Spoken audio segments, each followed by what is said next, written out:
Taiwan's booming high-tech industries rely on the import of precious metals to keep their businesses going, since Taiwan has no precious metal mines, and some of these vital metals can be extracted from electronic waste. The government came up with the idea of importing electronic waste as a way to harvest precious metals.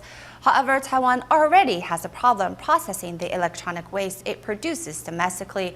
Not to mention, the pollution caused by such waste exposes all Taiwanese to serious carcinogens. Here's more in our report.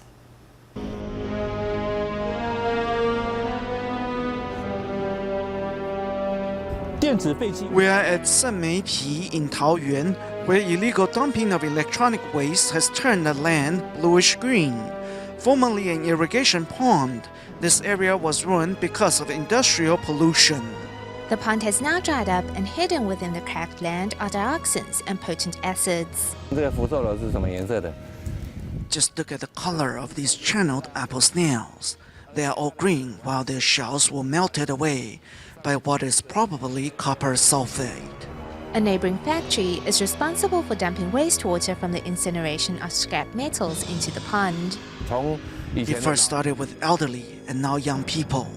One by one, they all died from cancer.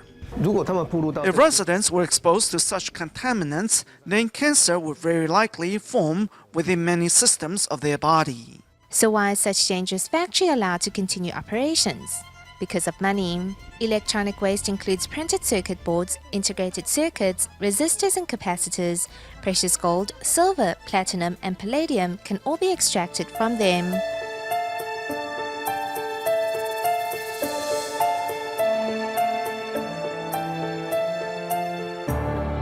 The poor in many developing countries have dived into the electronic waste processing business in search of wealth, only to bring harm to the environment and their health. As people become more aware of the problem, even China has banned the import of electronic waste. Suddenly, electronic waste in the country had nowhere to go and the price tanked. Bizarrely, as of September 2013, Taiwan's EPA was actually amending its regulations to change 12 categories of electronic waste that were classified as harmful industrial waste to normal industrial waste, so they may be imported into the country. The reason is the waste contains precious metals and helps reduce Taiwan's dependency on these natural resources. We produce plenty enough of electronic waste right within the country. I just can't figure out why the government insists on importing more waste from other countries.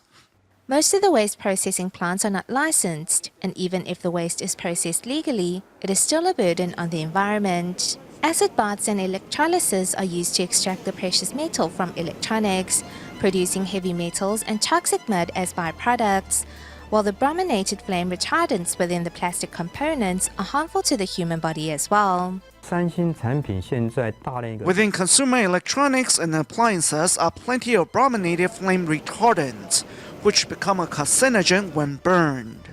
If the new law is allowed to take effect, environmental groups and scholars believe the problem of electronic waste contamination will only be exacerbated. If we allow more electronic waste to come in, then our problem will multiply by several hundred, even several thousand-fold. The profit reaped from importing and processing electronic waste and the cost to our health and environment must be carefully evaluated.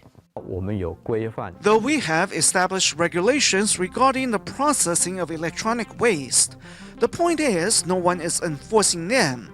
It's just the same as the recent food safety scandals. No one was making sure unlawful additives were not added to our food, which led to disastrous consequences.